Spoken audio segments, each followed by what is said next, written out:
Ladies and gentlemen, boys and girls, children of all ages, Ravens flock, what's going on, everybody? Hope you guys are enjoying your day. So today we are further continuing the series in which we discuss the Ravens players and what to expect from them in 2025. We did Lamar Jackson, we discussed Derrick Henry.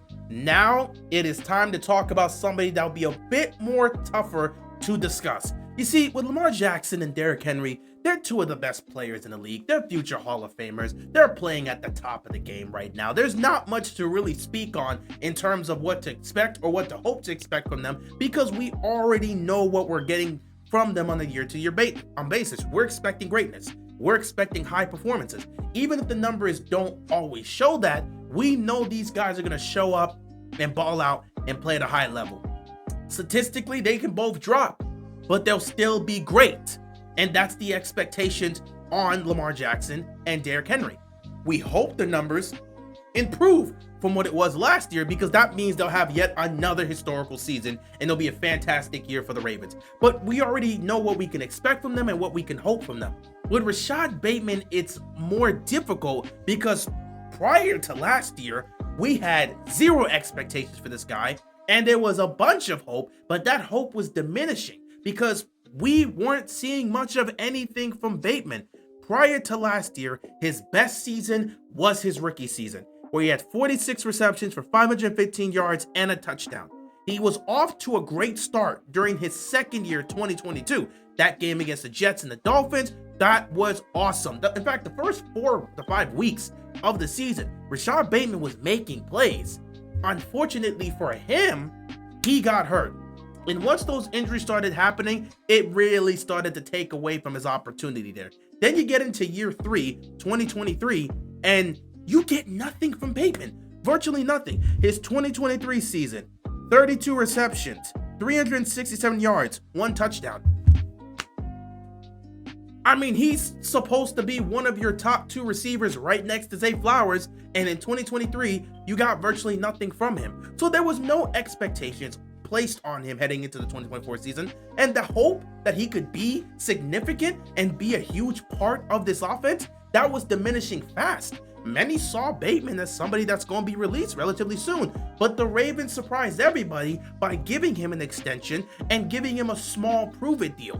They took a look at the film just like many of us, because on this channel we talked about it. We all took a look at the film and said, based off of the film, Bateman is consistently getting separation against any defender that's covering him. He's getting separation against these corners. He's just not getting the ball. And then the times he is getting the ball, he's not making the play. Example of that was the touchdown drop against the Pittsburgh Steelers in 2023.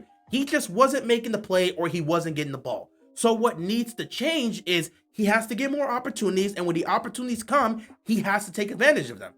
The biggest aspect that changed for Rashod Bateman was finally being able to head into an offseason healthy and actually being able to train normally instead of having to rehab because he's coming off of an injury. Rashod Bateman headed into that 2024 season 100% healthy with chemistry with Lamar Jackson, because that's another aspect that has to be talked about. His rookie year was the year Lamar got hurt. His sophomore year was the year Lamar got hurt again. And 2023, both of them were coming off of injuries. They didn't have time to really work on that chemistry. They're coming off of injuries and, working on that aspect to get back to 100%. There was no time to really work on the chemistry. So Rashod Bateman and Lamar Jackson didn't have much chemistry in 2023.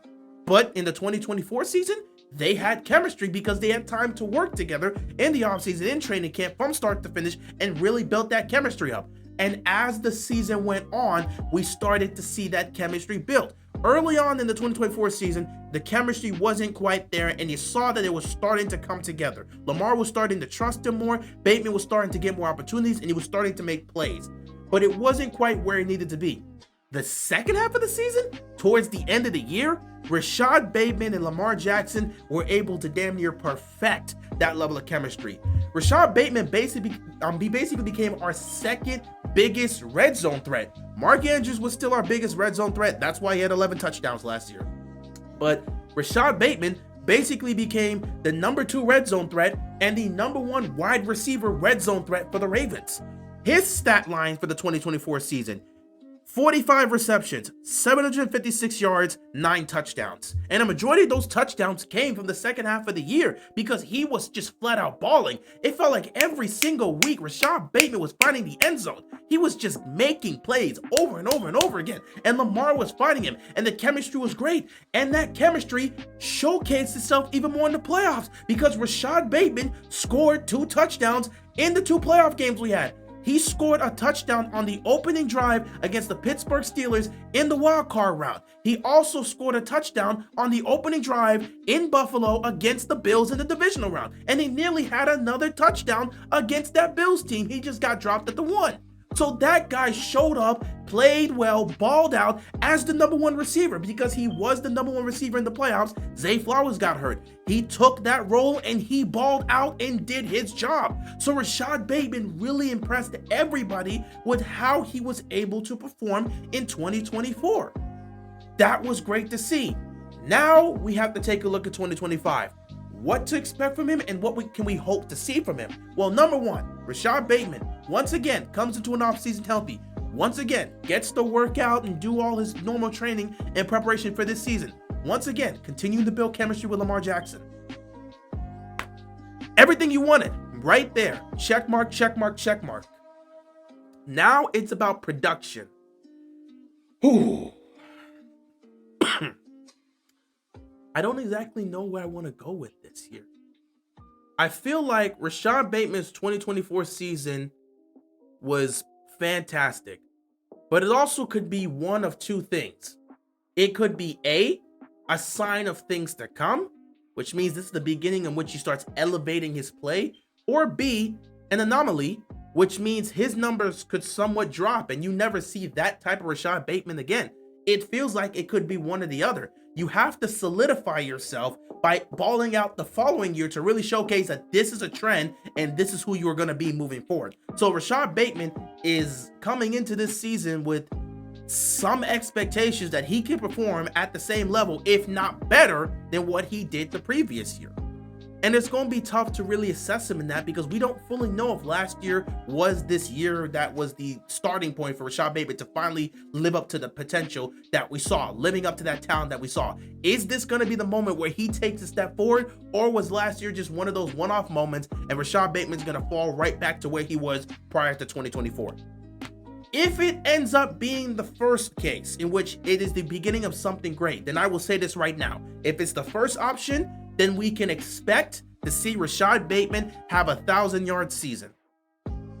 If it's the first option, we can hope for potentially 1,100, maybe even 1,200 yards. That's if it's the first option.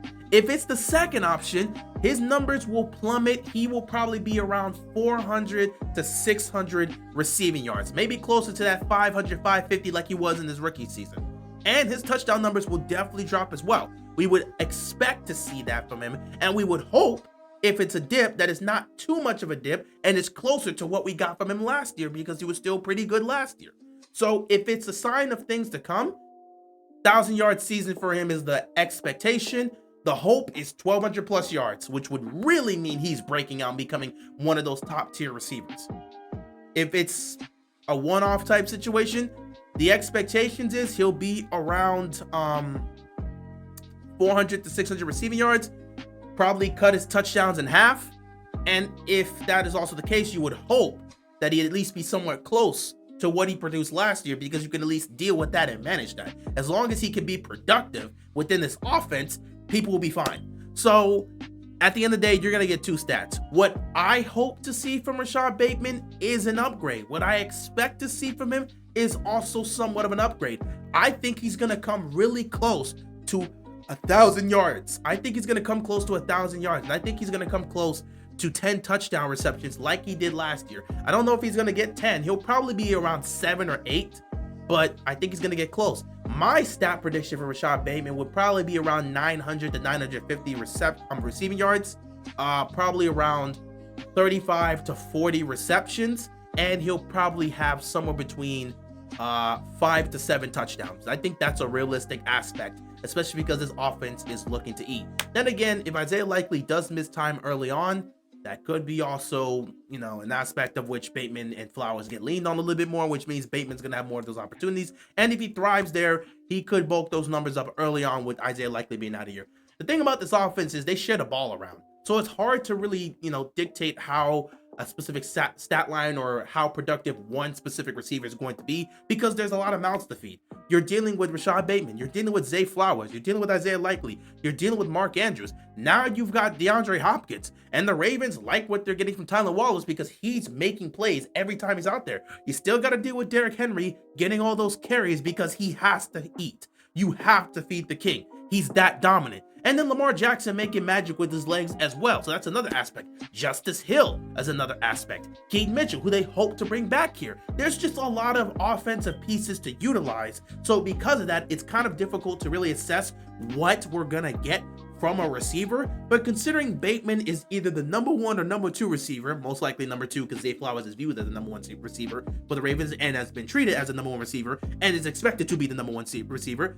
As the number 2 receiver, as long as he's as productive as he was last year, I don't think anyone's going to have a problem. If he produces another 800-yard season with 8 or 9 touchdowns, that's fine. That's fine. That's a really good number too. And I think everybody will be happy with that.